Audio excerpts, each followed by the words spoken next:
I'm Patty Mullen, and I want to show you Buckaroo. Buckaroo is the data frame visualizer for Jupyter Notebooks. Let's start by looking at the way Pandas shows a data frame by default now. So we have this data frame, and we have 2 million, and that looks smaller than 1.25 million. Let's look at how Buckaroo shows the same data frame. When you import Buckaroo, Buckaroo becomes the default display method for data frames in the Jupyter Notebook. We can see that we've aligned the most significant digit by using a fixed font.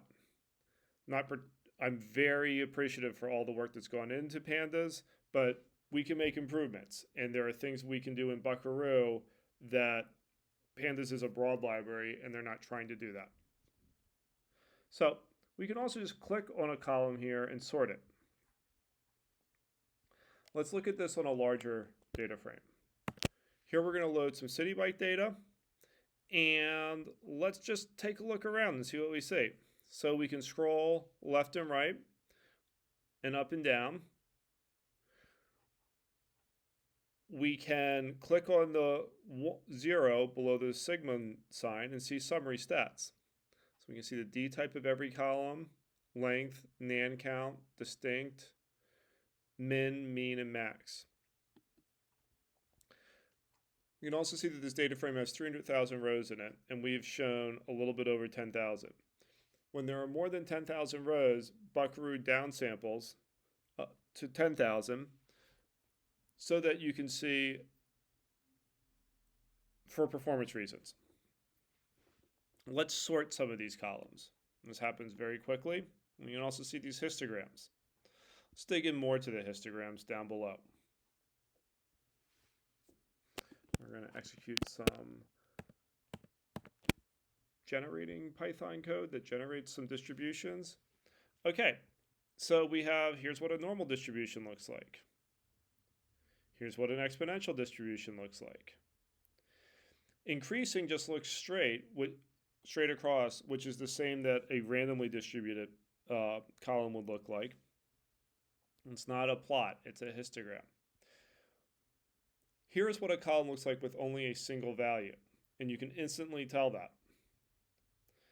And then these columns have what I call categorical histograms. When there are less than 5 distinct values in a column, they are treated as categoricals, and categorical histograms are arranged left to right from most frequent to least frequent.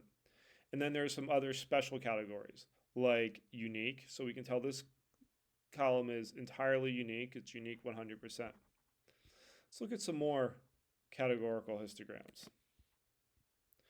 We also have a special display for NA. We can tell that this column was 100% NA.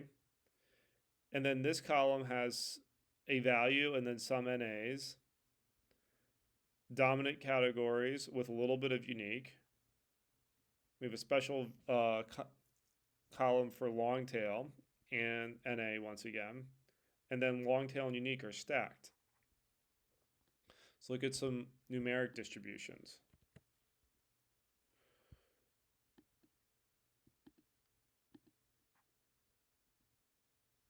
Bimodal, exponential, and geometric. These look fairly similar. These are not histograms for intense data analysis. They just give us a shape of the data. Log normal ends up looking pretty close to normal. Let's pay attention to something we haven't done through all of this. We haven't typed df.head, df.describe. We haven't created a whole bunch of cells. All the information we need to find out about a data frame, we can find out without cluttering our notebooks. We can also look at the data, and it is attractive and it's visually pleasing to look at the data. When I've worked doing analysis, the subject matter experts, traders on the desk, have always hammered into me, look at the data. Buckaroo is a tool that makes it easier to do that most fundamental piece of data analysis. This is the initial tour of Buckaroo, the core functionality.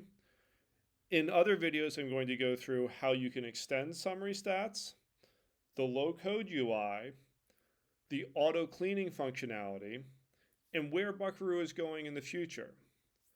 You can try Buckaroo today with pip install Buckaroo. I'm eager to hear your feedback.